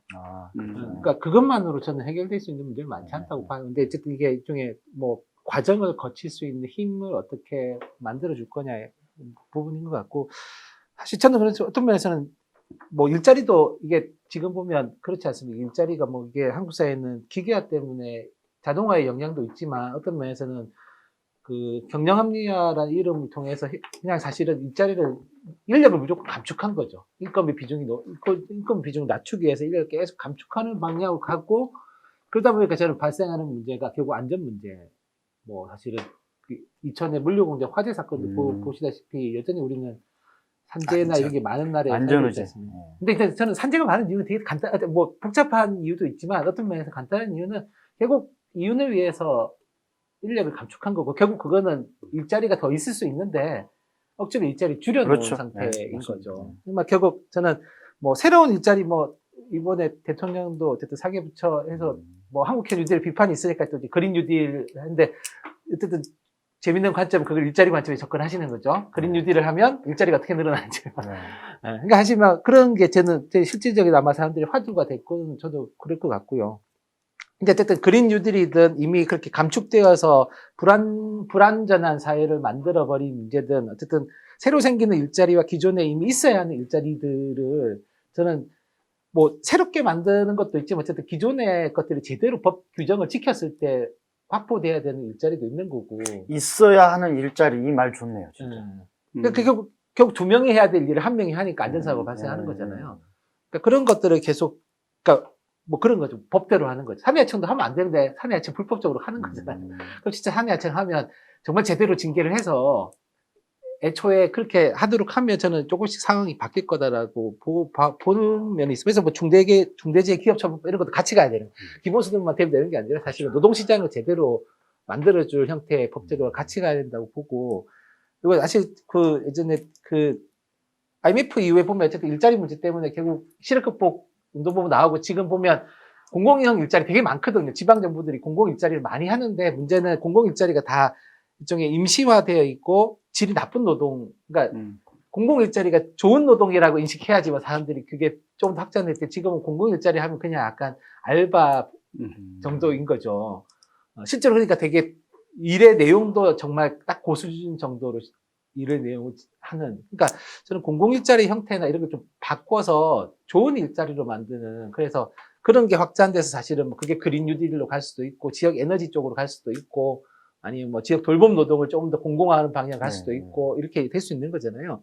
그래서 그런 형태로 저는 좀 이 사회적인 논의가, 그러니까 좀 이렇게 자기가 새로운 영역도 뭐 그린 뉴딜 같은 새로운 영역에 대한 좀 이제 논의도 필요하고, 기존에 이미 있었지만 불안전한 노동에 대한 이걸 어떻게 안전하게 만들 건지도 필요하고, 뭐 공공 일자리 같이 또 지방 정부가 사실 뭐 지역 경제 관련돼서 굉장히 많이 돈을 쓰는 게 공공 일자리 부분인데, 이것도 그냥 돈만 쓰는 게 아니라 일을 하는 사람들이 그 일을 통해 가지고 뭔가 좀 뭐 노동이라고 하는 말에 걸맞는 뭐 대우도 그렇게 받고, 그 노동을 통해서 좀 이제 다른 걸 모색할 수 있는 형태로 좀 그렇게 갈 수 있도록 좀 이렇게 논의하는 공론장들, 지역사회 내에서 논의들이 많이 있으면 좋을 것 같아요. 제가 봐서는 지금 당장 예를 들면 경기도 뭐 일자리 담당 비서관급 뭐 이런 한 분하고 그리고 노동 쪽을 한 분 모셔서 이 얘기를 그냥 이어갔으면 좋겠어요. 솔직히 말씀드리는데 뭐 오늘 마무리해야 될 시간이 돼서 그런데 지금 계속 지금 다음번으로 이어질 수 있는 좋은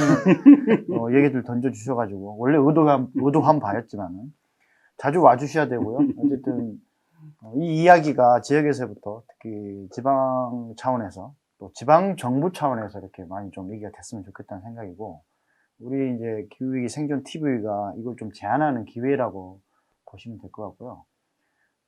저도 이 공간을 나가서 다양한 활동하는 공간에서 그런 이야기 마당을 만들기 위해서 노력을 할 겁니다. 그래서 두 분도 여기뿐만 아니라 다른 기회도 많이 좀 요청을 드릴 겁니다. 그래서 오셔가지고 적극적으로 좀 발언뿐만 아니라 이제 같이 움직여 주셔야 되는 거죠. 솔직히 말씀드리면. 예. 그리고 당장은요, 오늘 얘기 이렇게 마무리를 하고요. 다음번에는 방금 던져주신 시민사회가 어떤 의제를 어떤 방향으로 주도해서 이 코로나 이후 사회에 대한 지역적 공론장을 만들 것인가, 이 얘기를 좀 더 구체적으로 들어가 보는 거예요. 그리고 직접적인 당사자분들, 노동이라든가 아까 말씀 그 경제정책이라든가 이런 부분 당사자분들을 뭐 경기도라든가 뭐 그리고 정치권에서 당선자분 중이라든가 많이 고민을 해야 될 것 같아요. 누구를 모셔가지고 그리고 이제 두 분도 같이 모시면 좋을 것 같아요. 모셔서 좋네요. 좀 한 단계 더 들어가 보는 거죠. 여기서 그 얘기를 좀 해보면 어떨까? 다음 기획 때 제가 이걸 제안하겠습니다. 오늘 좋은 말씀들 많이 해주셨는데 혹시 마무리 발언 하실 건가요? 저는 없습니다. 뭐 안 해요. 네. 뭐 많이 말씀하셨기 때문에 다음 기회로 넘기고 어차피 편집될 네, 텐데 뭐. 오늘 이렇게 마무리하겠습니다. 자꾸 우리 감독님이 정면을 보라고 그러시는데 여기는 KBS나 MBC가 아닙니다. 오늘 두 분 패널분들 좋은 말씀 해주셨고요. 자연스럽게 코로나 이후 사회에 대한 논의가 어떤 방향으로 그리고 어느 차원에서 그리고 누가 주도하고 함께 해야 되는지 이런 다음 수순의 얘기를 해주신 것 같아서 다음번에 기후위기 낱낱이 파헤쳐보는 기후위기 이슈 TV죠. 생존 TV 구성하는데 좋은 도움을 주신 것 같습니다. 이렇게 박수 치면서 마치고요. 다음 기회에 자주 뵙는 걸로 약속하는 바로 박수를 치겠습니다. 고생하셨습니다.